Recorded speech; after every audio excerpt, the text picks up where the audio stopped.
हमारे साथ बातचीत करेंगे बीजेपी के राष्ट्रीय प्रवक्ता प्रदीप भंडारी जी। सर, आज प्रेसिडेंट ट्रंप ने प्रधानमंत्री नरेंद्र मोदी को कॉल किया और तमाम विषयों को लेकर विस्तार से चर्चा हुई, ऑपरेशन सिंदूर को लेकर भी चर्चा हुई। तो प्रधानमंत्री ने साफ उनसे कह दिया कि हमने ना मध्यस्थता स्वीकार की थी, न की है और ना आगे कभी करेंगे। इसके साथ साथ उन्होंने कहा कि पाकिस्तान की तरफ से अगर कुछ भी होगा तो फिर हम फिर से बड़ा जवाब देंगे।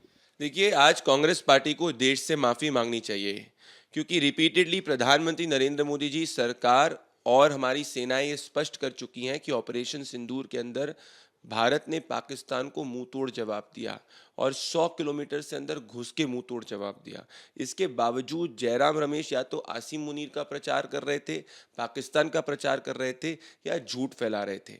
आज जब प्रधानमंत्री मोदी जी ने ये स्पष्ट कर दिया और यूनाइटेड स्टेट्स ऑफ अमेरिका के प्रेसिडेंट डोनाल्ड ट्रंप से बातचीत पे ये स्पष्ट कर दिया, जिसको यूनाइटेड स्टेट्स ऑफ अमेरिका के प्रेसिडेंट ने अग्री तक किया, इस बात से ये स्पष्ट हो जाता है कि पूरी दुनिया ये मानती है कि भारत ने पाकिस्तान को मुंह तोड़ जवाब दिया और कोई थर्ड कंट्री इन्वॉल्व नहीं थी।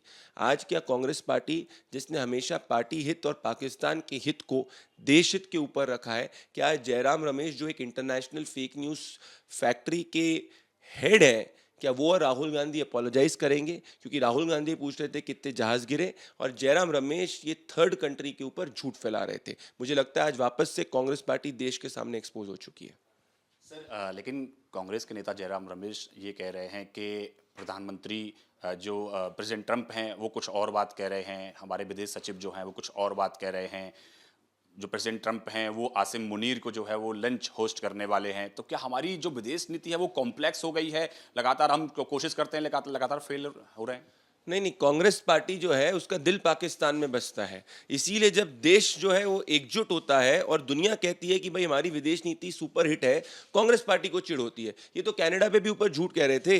अब उसके बाद जब G7 के ऊपर प्रधानमंत्री नरेंद्र मोदी जी को न्योता मिला और हर वर्ल्ड लीडर प्रधानमंत्री जी से मिलना चाहे तो कांग्रेस पार्टी चुप हो गई। ये तो ये भी कह रहे थे कि भाई आसिम मुनीर को यूनाइटेड स्टेट्स ऑफ अमेरिका ने आर्मी डे पे ऑफिशियली बुलाया, वो भी झूठ साबित हो गया और यूएस को पब्लिकली आकर बोलना पड़ा कि ये झूठ है। तो मैं ये कहना चाहता हूं कि आज सच में अगर कांग्रेस पार्टी में 1% पे जो हित है तो जयराम रमेश और राहुल गांधी को दोनों को साथ में आना चाहिए और हाथ जोड़कर देश से माफी मांगनी चाहिए कि इन्होंने पाकिस्तान के हित को देश हित के ऊपर रखा। परंतु जिनने सर्जिकल स्ट्राइक के वक्त प्रूफ मांगा, 26/11 के बाद पाकिस्तान में चीटी नहीं मारी, वो देश से माफी नहीं मांगेंगे। वो ये षड्यंत्र कर रहे होंगे कि कैसे भारत के नैरेटिव को पीछे करें और पाकिस्तान के नैरेटिव को आगे करें। जयराम रमेश तो कह रहे हैं कि प्रधानमंत्री को चुप्पी तोड़नी चाहिए, कुछ पता ही नहीं लग रहा है क्या चल रहा है। देखिए, वो उनको अब इतना सीरियसली क्यों लेते हैं? उनको राहुल गांधी को जयराम रमेश के अलावा कोई कांग्रेस में भी सीरियसली नहीं लेता। इन लोगों की घबराहट इस बात से है कि आज कांग्रेस पार्टी अलग थलग देश के जनमानस के हृदय से हो चुकी है और इसीलिए जो देश की जनता का विश्वास नहीं जीत पाते, उसका सिर्फ एक ही काम होता है, झूठ फैलाओ और निरंतर झूठ फैलाओ। भले वो सेंसस पे हो गया, भले वो ऑपरेशन सिंदूर पे हो गया या भले किसी भी पॉलिसी डिसीजन पे हो गया, क्योंकि कांग्रेस समझ चुकी है कि वो पॉजिटिव पॉलिटिक्स करके तो देश की जनता का दिल नहीं जीत सकती।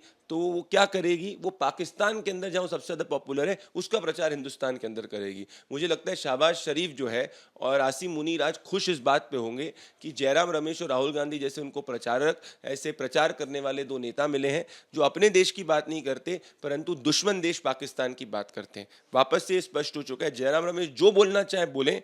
देश की जनता प्रधानमंत्री जी और ऑपरेशन सिंदूर में सेना के साथ खड़ी है। आज प्रधानमंत्री जी का डोनाल्ड ट्रंप के साथ में जो बातचीत है उससे स्पष्ट हो चुका है कि कोई थर्ड कंट्री इन्वॉल्व नहीं थी। आज कांग्रेस को सिर्फ एक काम करना चाहिए, हाथ जोड़कर देश की जनता से माफी मांगनी चाहिए।